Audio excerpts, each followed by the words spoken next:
भीमपुर गांव में सब कुछ अजीबोगरीब हो रहा था। गांव के लोगों का मानना था कि रात के समय गांव में कुछ अजीब किस्म की आवाज़ें सुनाई देती हैं। इस आवाज़ को सुनाई देते 6 महीने हो चुके थे। जब भी ऐसी आवाज़ें सुनाई देती थी सब गांव वाले डर जाते थे। एक रात को हरिया, जो उसी गांव में रहने वाला था, किसी काम से शहर गया हुआ था और घर वापस आते समय उसे अंधेरा हो चुका था। वो रास्ते पर अपने घर की तरफ बढ़ता है, तभी उसे पीछे से कुछ आवाज़ें सुनाई देती हैं। वो पीछे पलट कर देखता है, उसके पीछे एक औरत खड़ी हुई होती है। वो पूछता है, कौन हो तुम और इतनी रात को यहाँ क्या कर रही हो? मैंने घर जाना है। मैंने किसी से लिफ्ट मांगी थी कि मुझे घर छोड़ दो।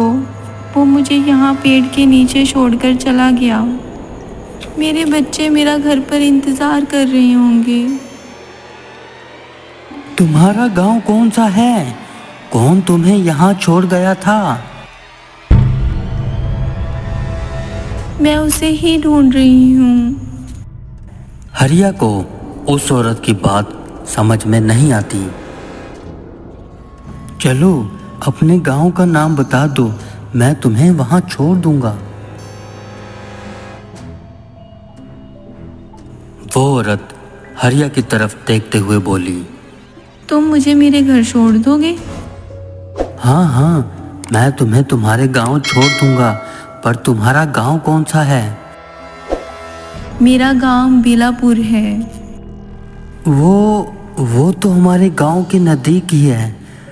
तुम मेरे साथ चलो, रात हमारे घर रुकना, सुबह होते ही मैं तुम्हें तुम्हारे घर छोड़ आऊंगा।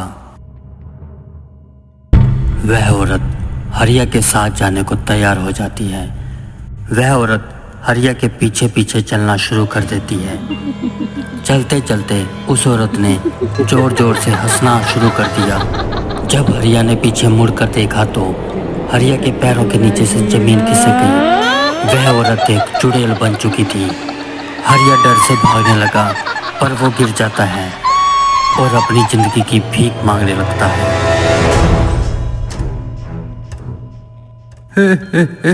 माफ कर दो मुझे, माफ कर दो मुझे। मैंने तुम्हारा क्या बिगाड़ा है? मैं तो एक गरीब इंसान हूँ, मेरी वजह से ही मेरा पूरा घर चलता है। छोड़ दो मुझे, जाने दो, छोड़ दो। मैं तुझे छोड़ दूंगी, पर तुझे मेरा एक काम करना होगा। तुझे मेरे गांव जाना होगा और मेरे गांव से सरपंच को लाना होगा। जब सरपंच से मैं अपना बदला ले लूंगी तो तुझे हमेशा के लिए छोड़ दूंगी और तेरे पीछे कभी नहीं आऊंगी। यह कहकर वो चुड़ैल वहां से गायब हो गई और हरिया भी वहां से भाग गया।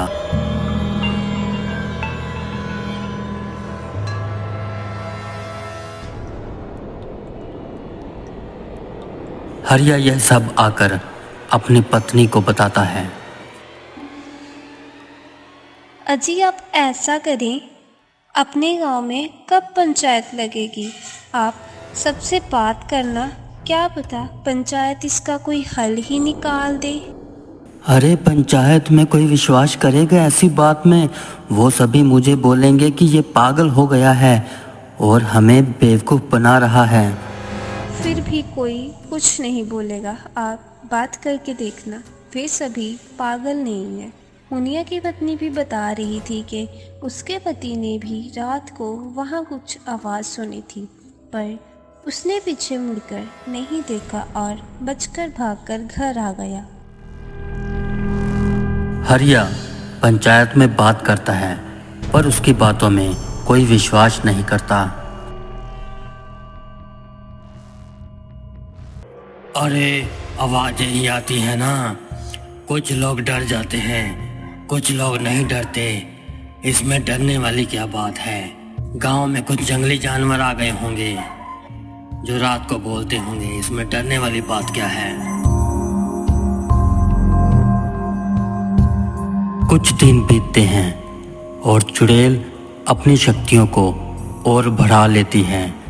अब वो उस गांव में रात को घूमती है। जिसका भी घर उसे खुला मिलता है, उस घर से वो एक पुरुष को उठा ले जाती है।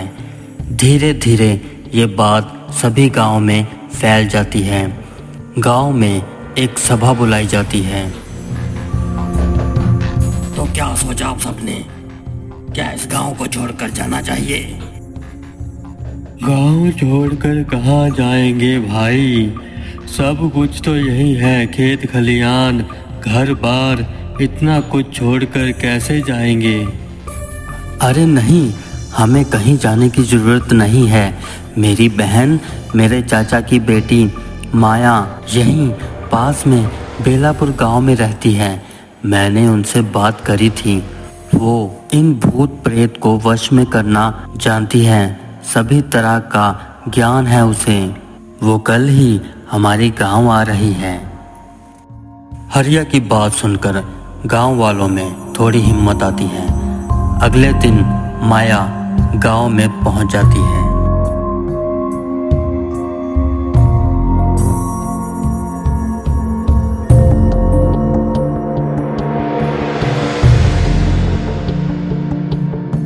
सुनो, सब अच्छी तरह सुनो।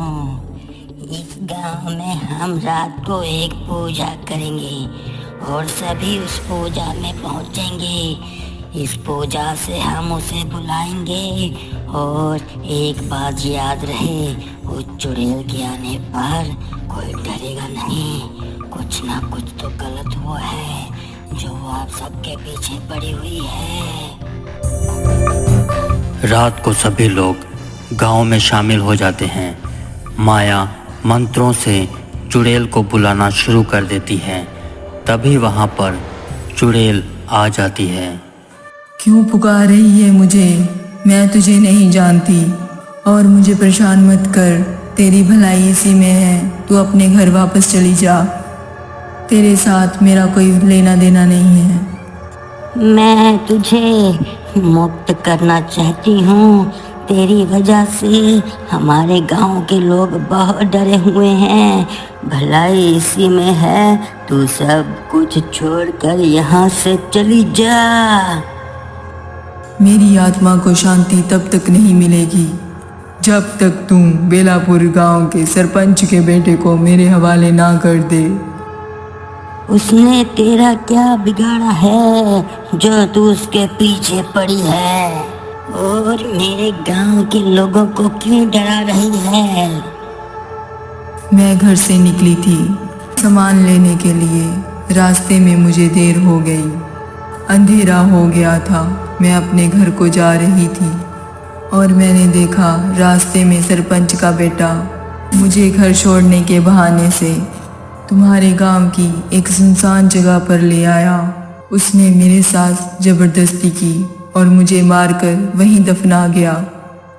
मैं तड़प रही थी पर किसी ने मेरी आवाज़ नहीं सुनी।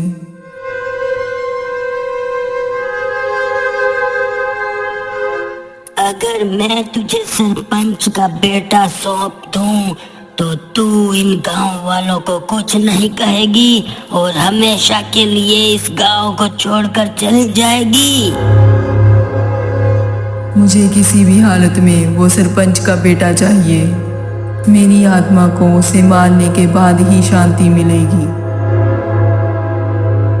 अगर मैं तुझे सरपंच का बेटा सौंप दूं तो तू इन गांव वालों को कुछ नहीं कहेगी और हमेशा के लिए इस गांव को छोड़कर चली जाएगी। हाँ, मेरा बदला पूरा हो जाएगा। उसको तिल तिल मरते देखना ही मेरी आखिरी ख्वाहिश थी।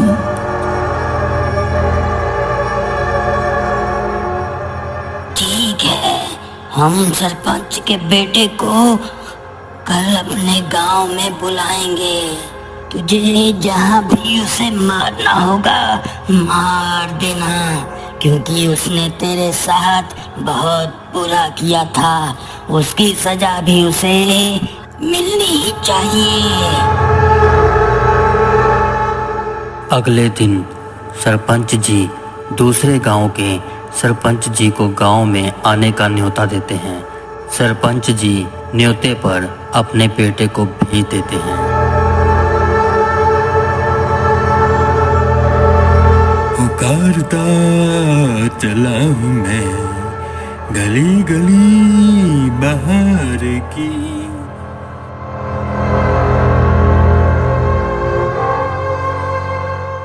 अरे ये मिल जाए तो मजा आ जाए। कौन हो तुम और इतनी रात को कहाँ जा रही हो? आओ तुम्हें घर छोड़ दूं।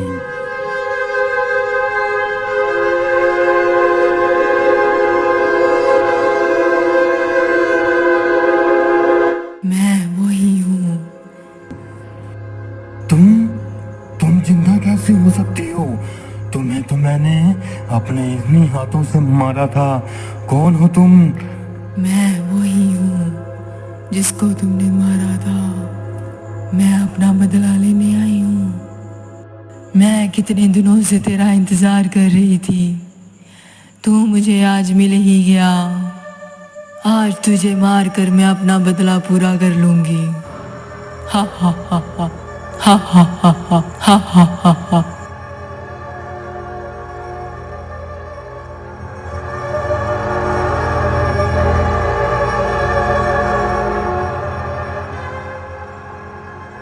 इस तरह चुड़ैल अपना बदला ले लेती है और भीमपुर गांव से हमेशा के लिए चली जाती है।